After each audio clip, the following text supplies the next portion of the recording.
E se a primeira grande civilização do nosso planeta não fosse exatamente do nosso planeta? Hoje, a gente vai mergulhar numa história fascinante. Uma história que ficou guardada por milênios em tábuas de argila. A história dos Sumérios e suas supostas origens cósmicas. Porque a Suméria, veja bem, é um verdadeiro mistério. Ela simplesmente surge na história do nada. Sem um longo período de desenvolvimento, de repente, brota uma sociedade super avançada. Como é que pode, né? Essa é a pergunta que deixa os historiadores de cabelo em pé há muito tempo.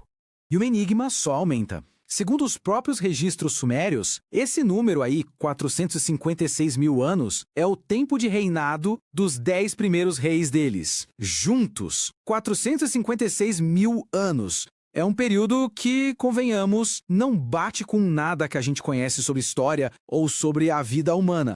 E não estamos falando de uma invençãozinha aqui e outra ali. A gente está falando da roda, da escrita, de leis complexas, do nosso jeito de medir o tempo, da astronomia.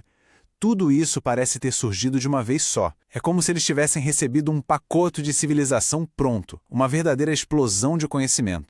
Bom, é por isso que a gente começa por aqui, tratando a origem da Suméria como que ela é, um gigantesco quebra-cabeça histórico que ainda estamos tentando montar. Agora, e se a peça que falta nesse quebra-cabeça não estiver enterrada na areia do deserto, mas escrita nas estrelas? Pois é, existe um conjunto de textos antigos que propõe exatamente isso. Uma explicação que vai muito, mas muito além do que a arqueologia tradicional costuma considerar. E essa narrativa nos leva direto para a segunda parte da nossa análise.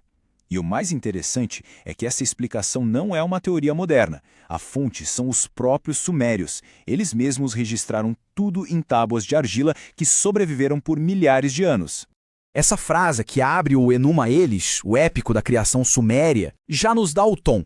Ela nos transporta para um tempo antes de tudo, antes mesmo do céu e da terra como a gente conhece. É o ponto de partida para uma história de origem que, olha, muda tudo.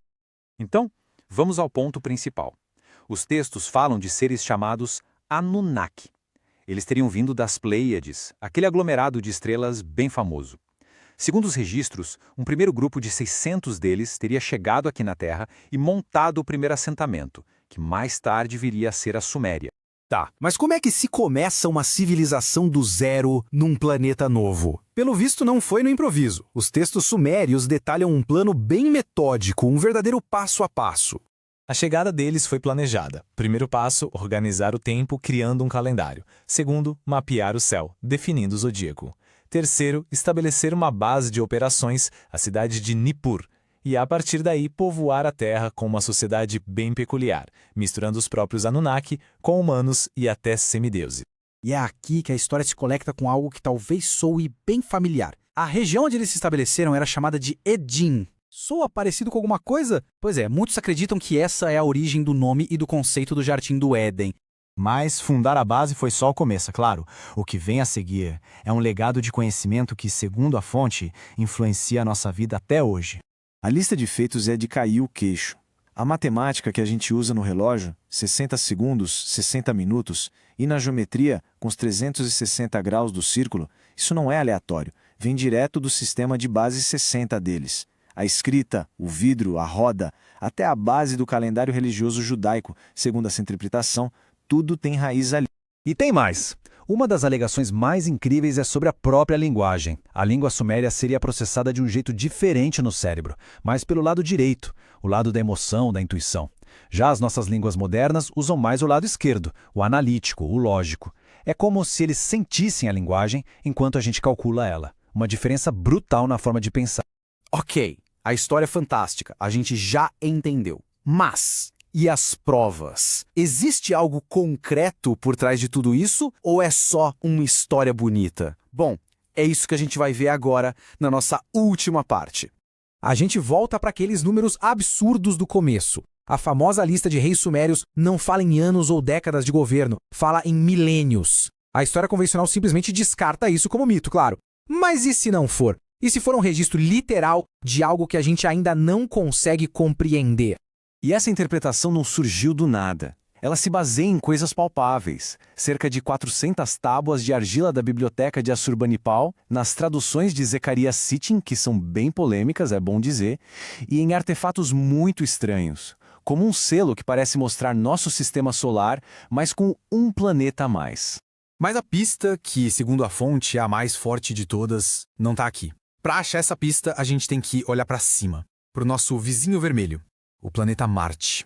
A história é a seguinte: uma sonda da NASA encontrou um tipo específico de mineral em Marte, o carbonato.